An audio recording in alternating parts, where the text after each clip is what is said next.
अपराधी, माफिया और आईएएस अफसर एक साथ पैदा करने वाला उत्तर प्रदेश का गाजीपुर जिला हमेशा से पूर्वांचल के गैंगवार की धुरी रहा है।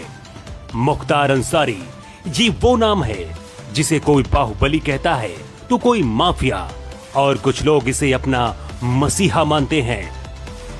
गाजीपुर के यूसुफपुर इलाके में स्थित मुख्तार अंसारी का पैतृक निवास बड़का फाटक या फिर बड़े दरवाजे के नाम से जाना जाता है। कस्बे नुमा इस छोटे से शहर में बड़का फाटक का पता सभी जानते हैं। मुख्तार भाइयों से मिलने के लिए यहाँ लोग इंतजार करते रहते हैं। यहीं से शुरू हुई थी मुख्तार अंसारी के बाहुबली बनने की कहानी की शुरुआत होती है 1980 के दौरान से। पूर्वांचल में दो वैसे लोगों का वर्चस्व तेजी से बढ़ता है।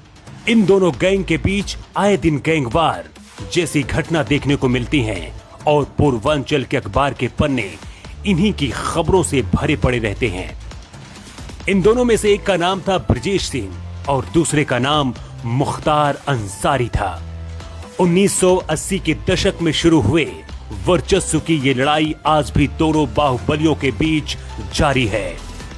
मुख्तार अंसारी का बाहुबली बनना कोई परिवार की मजबूरी नहीं बल्कि एक सोचा समझा करियर मूव था, क्योंकि मुख्तार अंसारी बेहद नामी गिरामी परिवार से ताल्लुक रखते हैं। मुख्तार के दादा मुख्तार अहमद अंसारी 1920 के दशक में कांग्रेस पार्टी के राष्ट्रीय अध्यक्ष रह चुके हैं। मुख्तार अंसारी के नाना भारतीय फौज में ब्रिगेडियर थे और मुख्तार के चाचा हामिद अंसारी भारत के उपराष्ट्रपति रह चुके हैं। मुख्तार के बेटे भी राष्ट्रीय और अंतर्राष्ट्रीय शूटिंग प्रतियोगिता में भारत की तरफ से खेल चुके हैं। पूर्वांचल में मुख्तार की तूती बोलती है। कुछ लोग इसे माफिया तो कुछ लोग इसे रॉबिन हुड मानते हैं। कहते हैं कि मुख्तार अंसारी एक बेहतरीन क्रिकेटर था। अगर मुख्तार बाहुबली ना होता तो शायद बेहतर बॉलर के रूप में भारतीय टीम के लिए खेल रहा होता। लेकिन मुख्तार अंसारी कैसे बन गया इतना बड़ा माफिया, चलिए इसको भी बताते हैं। 1980 के दशक में गाजीपुर जिले के सैदपुर में एक प्लॉट को हासिल करने को लेकर दो गुटों में हिंसक वारदात हुई थी। इसके बाद यहीं से मुख्तार अंसारी और ब्रजेश सिंह का नाम खुलकर सामने आने लगा था। ब्रजेश सिंह ने यहां से पूर्वांचल में ठेकों पर कब्जा करना शुरू किया। 1990 के दौरान जिन सरकारी ठेकों पर मुख्तार अंसारी का एक छत्र राज था, अब उसे चुनौती मिलने लगी थी। ब्रजेश और मुख्तार अंसारी के गैंग का आमना सामना यहीं से शुरू हुआ। यहीं से मुख्तार अंसारी और ब्रजेश सिंह के बीच दुश्मनी की शुरुआत होती है। इसके बाद मुख्तार के अपराध का ग्राफ बढ़ता गया और पुलिस और सरकारें तमाशा देखती रहीं।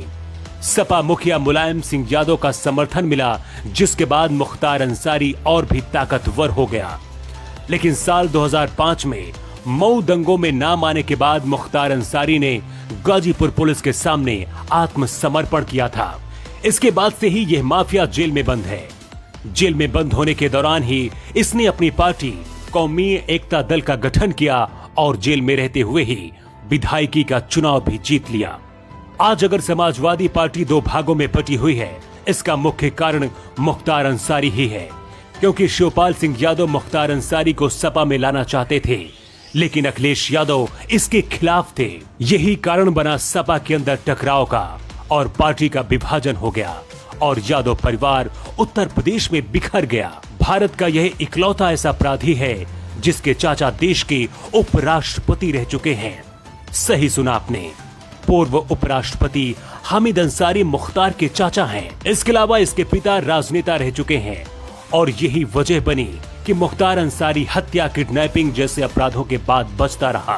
कार्रवाई के नाम पर भले ही योगी सरकार ने इसके घर और प्रॉपर्टी को बर्बाद किया हो, लेकिन अभी भी कोर्ट में इसके गुनाहों का फैसला होना बाकी है। Bureau report, new times.